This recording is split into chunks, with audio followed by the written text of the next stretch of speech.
Eu costumava dizer sempre que eu consigo tecer o fio de ouro da minha história, né?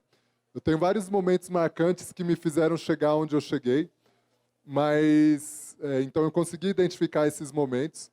Mas aí quando eu vim preparar esse momento, o ossobuco aqui hoje, eu percebi que na verdade não é um fio, né? É mais como uma teia, porque são muitas as relações.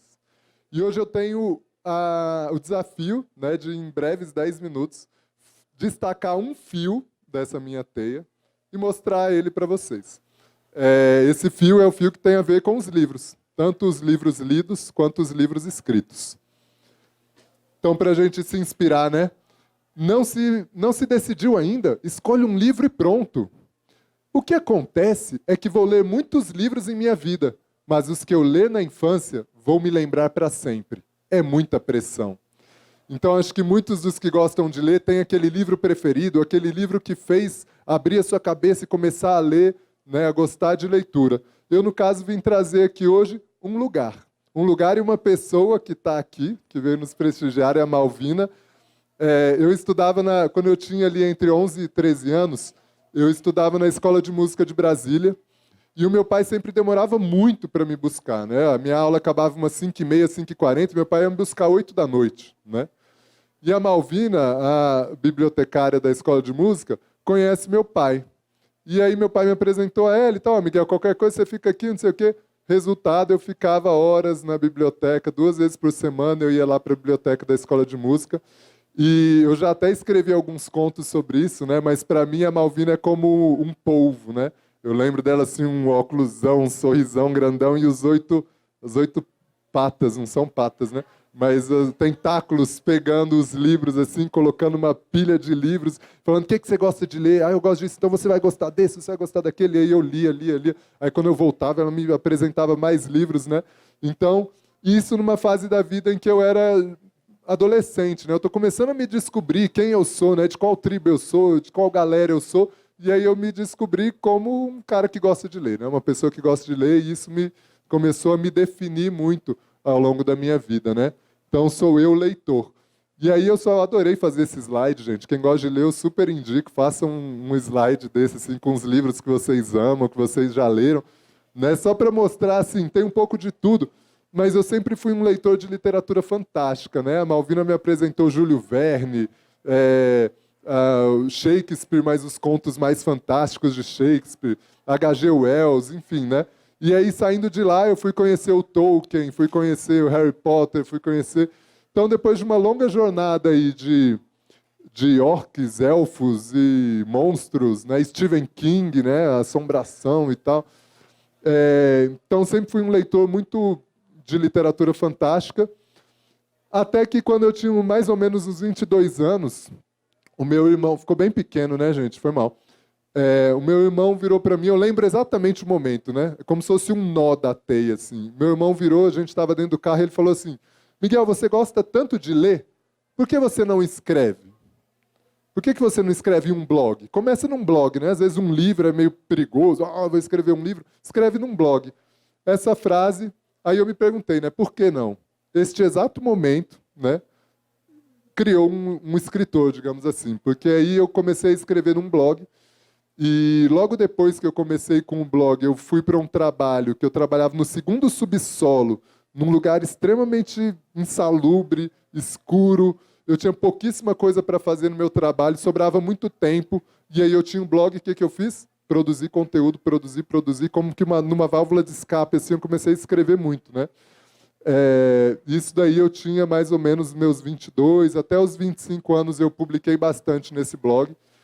E aí é impressionante, né? Porque eu gostava muito de literatura fantástica, mas na hora de escrever, eu me deparei escrevendo com o cotidiano. Escrevia sobre o cotidiano, sobre o dia comum. É uma pessoa passeando no parque da cidade. E as reflexões que ele fazia, pensando na vida, e aquilo virava um conto, né?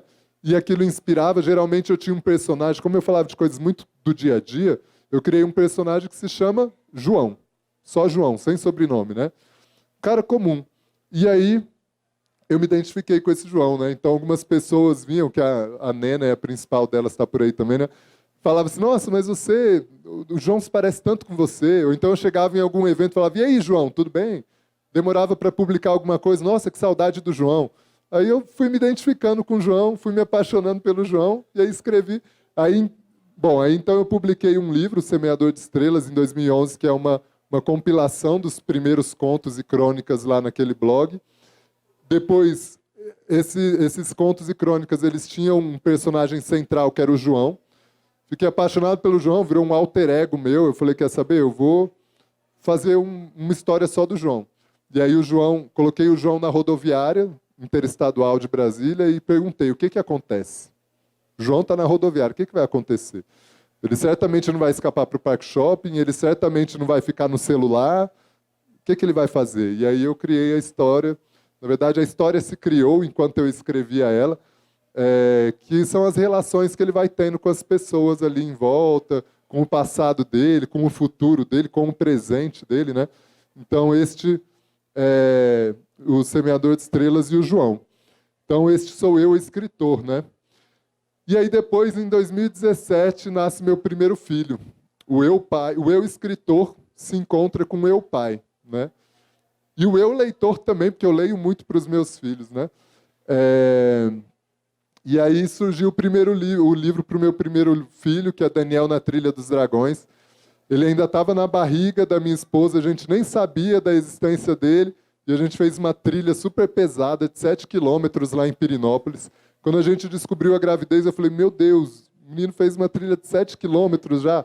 E aí isso virou uma aventura, e é uma aventura de autoconhecimento, porque eu pensei assim, poxa, eu quero deixar um legado para o meu filho, né? Que mensagem que eu quero passar para ele? Então é um livro até um pouco denso, assim, que eu deixo mensagens para ele, né? Daniel na Trilha dos Dragões. Esse vai ser publicado ainda, né? E aí veio o meu segundo filho, que sou eu, já deixei o legado para o meu primeiro filho, e enquanto pai, eu comecei a perceber como que cada minuto, cada segundo desses primeiros anos de vida da criança é fundamental, assim, né? É uma criação de vínculo, é um ar que você perde que ele não vai voltar. Então ficou muito marcado na minha cabeça assim, essa coisa de viver o momento presente. Também por outras relações, aí é uma teia, né? Se eu fosse falar do momento presente, tem muitas outras relações. Mas aí eu fiquei assim, poxa, eu já sou pai de um filho, eu sei o quanto é importante viver o momento presente para o segundo filho, né? E aí escrevi um livro que é O Presente de Mateus, que é o Mateus recebendo um presente, mas na verdade esse presente remete ao momento presente, né? Então, é um livro que eu escrevi esse ano. Foi quase uma profecia, porque meu filho foi para a UTI, ficou um mês lá, quase veio a óbito, uma série de coisas. E isso trouxe muito essa coisa de viver o agora, viver, né, porque a gente não sabe o depois. Então, esse é o eu leitor, eu escritor, eu escrevendo para os meus filhos, né? E aí também, quando do meu primeiro filho, um belo dia, assim, eu vivi uma situação com o Daniel e falei, gente, eu preciso registrar isso. E escrevi uma carta para ele. Escrevi uma carta, e aí talvez pelos algoritmos do Facebook, do Google, né? Na mesma semana apareceu um post no Facebook de uma família que escreve cartas para os filhos e publica num e-mail. E aí a ideia é dar a senha para os meninos com 15, 16 anos. Então eles vão abrir o e-mail e vai ter a carta durante a vida toda deles.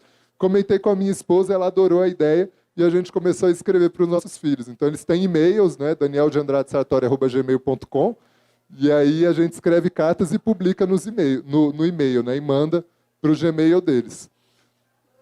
E aí a gente eventualmente publicava alguma dessas cartas, né?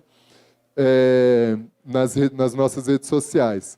E aí, então, a gente percebendo que existe uma ressonância nas pessoas, né, que isso inspira as pessoas, falar de maternidade, falar de paternidade, num mundo, às vezes, tão corrido, a gente decidiu criar um perfil, que é o perfil Tem Amor para a Vida Toda, né? Vocês podem seguir lá, que a gente posta um pouquinho dessas cartas. Então, o que eu mais tenho escrito atualmente, tenho projetos paralelos também, são essas cartas para os meus filhos, né, esse legado que eu venho deixando para eles. E aí, o engraçado também é que aí eu descobri que eu sou casado com uma escritora, porque as cartas dela, ela está bem ali, né, com o nosso primeiro filho. as cartas que ela escreve são viscerais, assim, né? As pessoas leem e choram e se emocionam e sentem na pele o que a gente vive, né? Então, descobri aí que, sem querer querendo, eu me casei com uma escritora, né? Isso daí é um projeto novo nosso, que talvez dê longos frutos. E aí este sou eu lendo para eles, né? Os dois já leram Pequeno Príncipe, o Mateus está lendo Momo e o Senhor do Tempo, que é um livrão grandão, assim, que é maravilhoso, né? Que fala muito sobre o momento presente também. E eu leio bastante para eles e isso, enfim, reflete no desenvolvimento do Daniel, que já tem 1 ano e 10 meses. É claro como afetou positivamente o desenvolvimento dele. E é isso, né? É um negócio perigoso, trazendo uma frase do Senhor dos Anéis. É um negócio perigoso, Frodo. Sair da sua porta. Você pisa na estrada e, se não controlar seus pés, não há como saber até onde você pode ser levado. Viver é perigoso. A cada momento presente, a gente está se deparando com situações que podem mudar completamente o rumo da nossa história. Às vezes é uma pessoa falando para você escrever, às vezes é uma amiga indicando um livro, às vezes é uma feira que você vem aqui sem querer nada e ouve alguém, ouve uma ideia, compra um livro, e isso muda completamente a trajetória da sua história e começa a tecer um novo fio da sua teia. E aí eu pergunto para vocês, né? Como é a sua teia?